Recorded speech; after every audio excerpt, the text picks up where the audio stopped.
Hello and welcome to Wisdom Bites. Hope you're well. Thank you once again for joining us. Very much appreciated. And in today's video, I'm going to be looking at the chart for Bitcoin over the entire 12 years and have a look at something that seems to predict what will happen in terms of the first peak that we get after the bottoming out process of a previous bear market. And for those of you who may think that we haven't bottomed out yet, it may actually help you to make up your mind whether that is actually the correct thesis. I'll also be looking at the 60-day cycle and to tell us exactly where we're at and where we're heading over the shorter time period of the next few weeks and months. So if that sounds interesting, then get yourself a cup of tea, sit yourself down, eyes on the screen, and let's get cracking.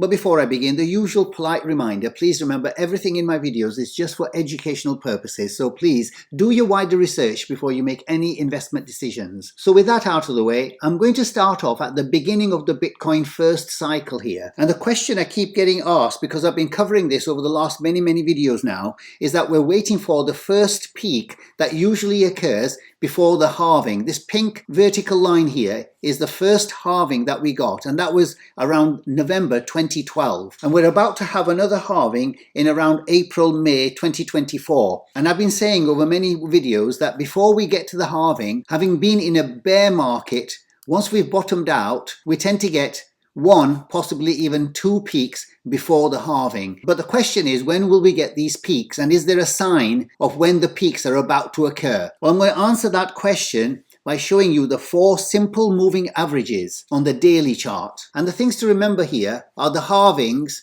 after which you get the top of the bull market at the end of the first cycle. So this is where the first cycle ends. But before that happens, we get the halving that occurs, and before the halving we get these peaks, sometimes one, sometimes two peaks. But the first cycle here was quite special because within the first cycle we got a number of other peaks as well, and this signal that I'm going to show you occurred more than once in this first cycle. So these lines here are the simple moving averages. The yellow one is the 21 simple moving average, the white one is the 50 simple moving average, the red one is the 100 simple moving average, and the green one is the 200 simple moving average. And what I want you to notice is that when these averages actually line up in that order, i.e. the 21, the 50, the 100 and the 200 in that order, that's when fireworks usually begin. So when Bitcoin started back here in 2010, we had the first peak over here.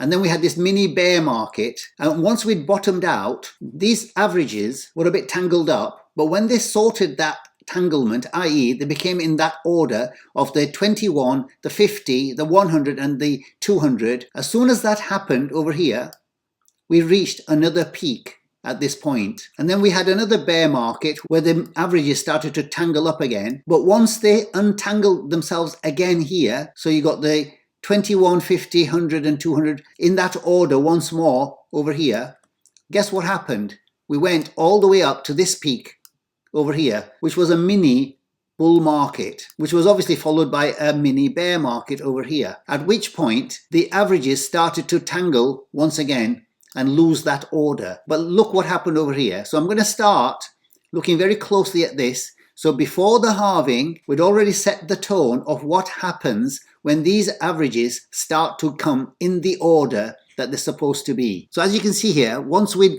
had this little mini bear market, got to the bottom, and all these averages were tangled up, but when they untangled over here, guess what happens? So let's have a close look over here. So as you can see, the peak that we got over here before the halving in November 2012, the averages, having come to this bottom over here and started to tangle, when they began to untangle themselves over here, so we got the 21, 50, 100 and 200 all going in the right order over here, that was the start of this mini peak that we got before the halving. So this was our clue that this is what the tone of the charts are showing us for what's going to happen in the future before these halvings come along. And it's also interesting that once the halvings do happen and these averages get in the right order, that's usually the beginning of the parabolic rise to the top of the bull market in that cycle. So if we have a look at what this peak was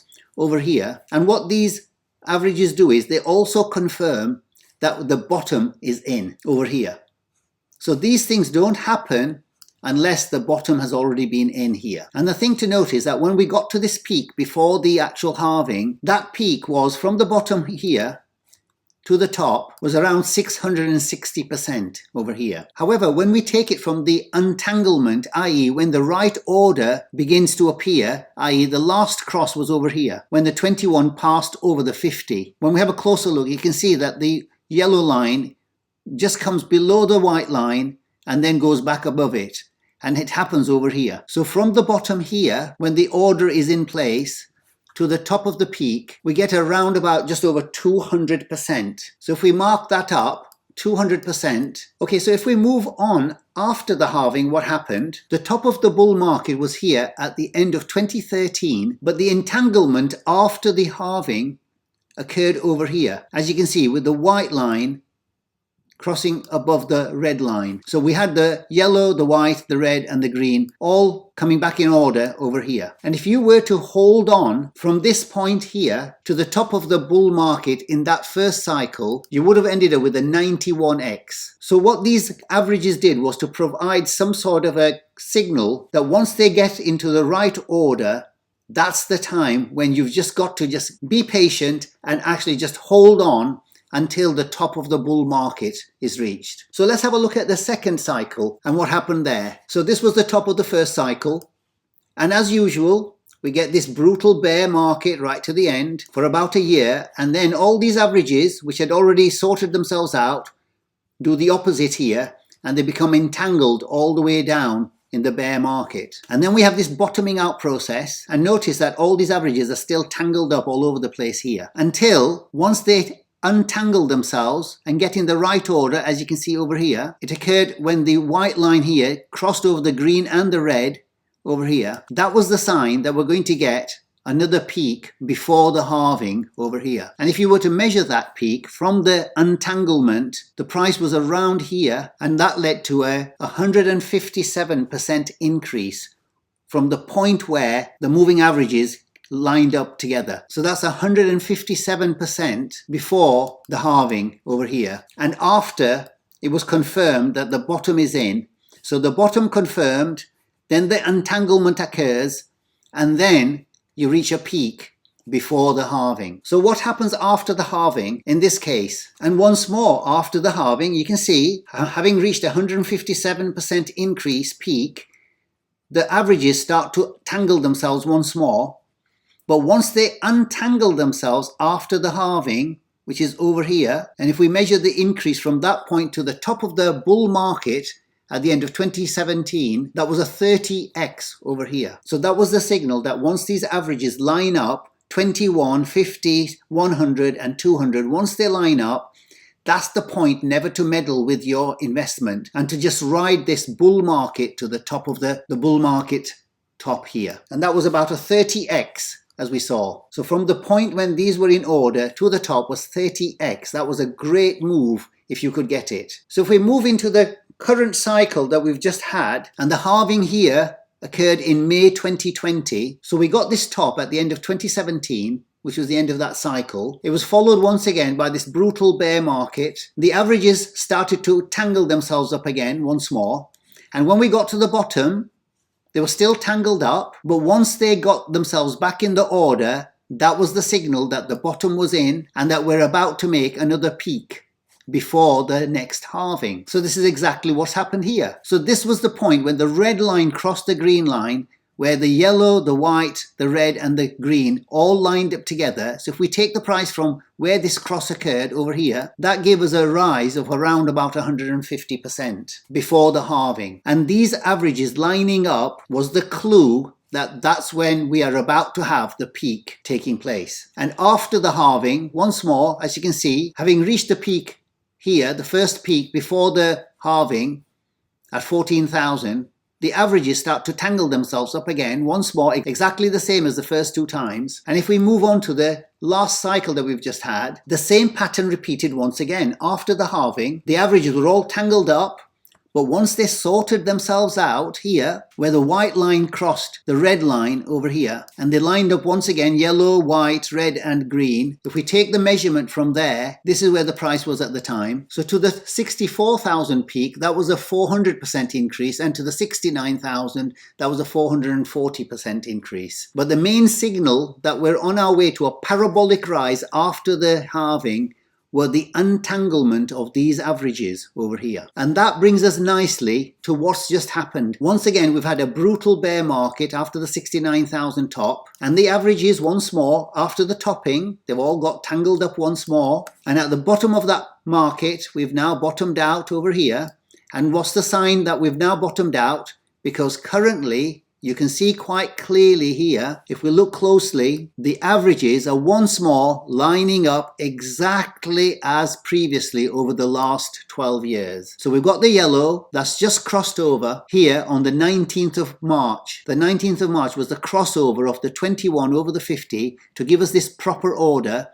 And that was because of this big move that we had recently over the last few weeks. So we've now got the 21, the 50, the 100 and the 200 all lined up, all primed up for the next peak before the next halving, which we're expecting to be before May 2024. So it should happen anywhere around the April, May time of 2024. So this is our clue. The market is giving us one more clue.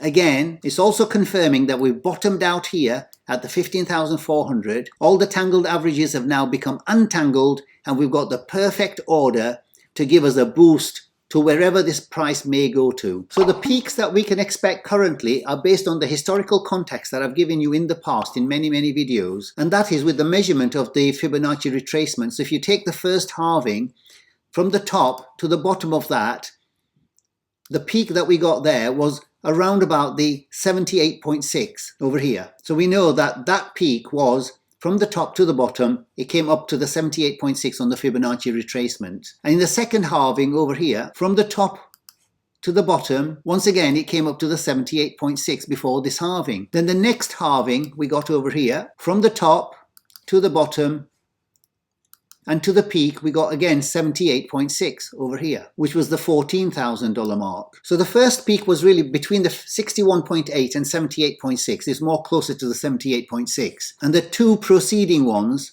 were actually 78.6. So, and that gives us a clue of where we could possibly be before the next halving around April, May next year. So if we go from the top to the bottom here, and if history was to repeat itself, the 78.6 over here takes us to 49,800, which is obviously around 50,000.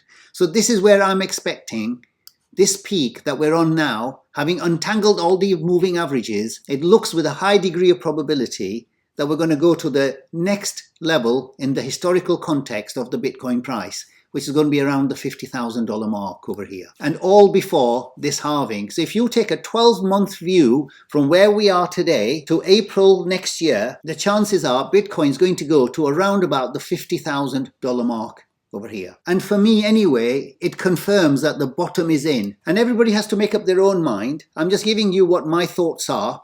So for me, as I've said many times now over the last many videos, and I've been saying since the bottoming out process over here at 17,000 and at 15,000 over here, that I believe with a high degree of probability that the bottom is in.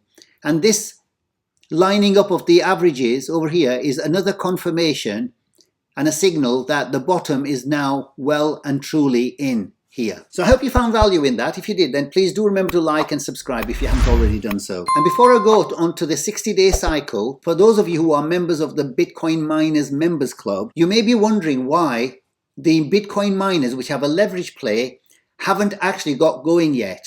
And there is a signal in the Bitcoin miners analysis which is about to take place in the next 4 weeks, which was the clue back in 2020 of when the explosive moves are about to take place. And I'll be doing that on Wednesday when I do the normal Bitcoin miners videos. And to just give you a little bit of a flavor, when those signals hit for the Bitcoin miners, within 2 weeks, Marathon Holdings went up by 320%, and Riot Platforms hit 173%, whilst at the same time, Bitcoin went up by only 25%. So that signal I'm going to show you on Wednesday was actually the catalyst for the leverage play to start triggering off. So for those of you who have been wondering why the Bitcoin miners are lagging, it's because it takes Bitcoin to go first and for people to get confident that Bitcoin is now finally on its way and that we've bottomed out over here. And that is the catalyst for more people to become confident in this space, and then the money starts to filter through to the Bitcoin miners. And that signal I'm going to show you on Wednesday is the catalyst for the increasing amount of money coming into the Bitcoin miners. And for those of you who want to join the Bitcoin Miners Club and get access to the videos that we do every Wednesday, then all you have to do is click the join button over here below all of my videos, as well as there's a link in the description for those of you who've got a handheld device. And this Wednesday I'll be covering those signals. Okay, moving on to the 60-day cycle. This was the end of the last cycle here. So currently we're on day 17 of the 60-day cycle. This is our midpoint over here, the white dotted line. And this is the end of the cycle, estimated to be around the 10th of May, 9th or 10th of May here. And as I've been saying, that my strategy is not to get shaken out by this piece of consolidation over here, just like it was over here and over here as well. Because these consolidations and these little falls that we get, these are all designed, maybe we're going to get one over here, these are all designed to shake people out before the big moves that are about to take place. And money moves from impatient hands to patient hands. And considering what we've just been analyzing, that all the 4 moving averages are all lining up to give us a clue, a trigger point, that it's about to now go to the next level. And the next move should be towards the $50,000 mark. But as you can see with this cycle, we're still early in the cycle and we're consolidating after an 80% move from this bottom over here. So we were up to around about currently about 80%. But as we know, there's a lot of caution in the market, and this is very much expected because when you've just had a brutal bear market fall that we've just had, it's only to be expected that people think that this is a bull trap, just like people thought that was a bull trap and this was a bull trap. But what we're doing is we're making higher highs and we're making higher lows. And we would expect some sort of consolidation because there is quite a lot of negative sentiment out there, especially with the inflation not getting under control, the problems in the economy, the interest rate rises that's been going on, etc., etc. So we would expect some caution in the market. So what I'm expecting in the next few weeks here into the mid-cycle, it may well be that we come back down to this 25,200 level here, and then start to make another rise towards the $32,000 mark here to create another right translated cycle after the midpoint over here. And then from that point onwards, I would expect some sort of a correction into the 60-day cycle low that we would expect. That could be anywhere along this line here before we start moving into the next mid-cycle point towards that 50,000 target that we've got. Okay, so we'll leave it there. I hope you found value in the video. If you did, then please do remember to like and subscribe and to turn on the notification bell. And if you have any comments, questions or suggestions, leave them in the comments below. Until the next time, take care, stay safe, and I'll see you in the next video. Bye for now.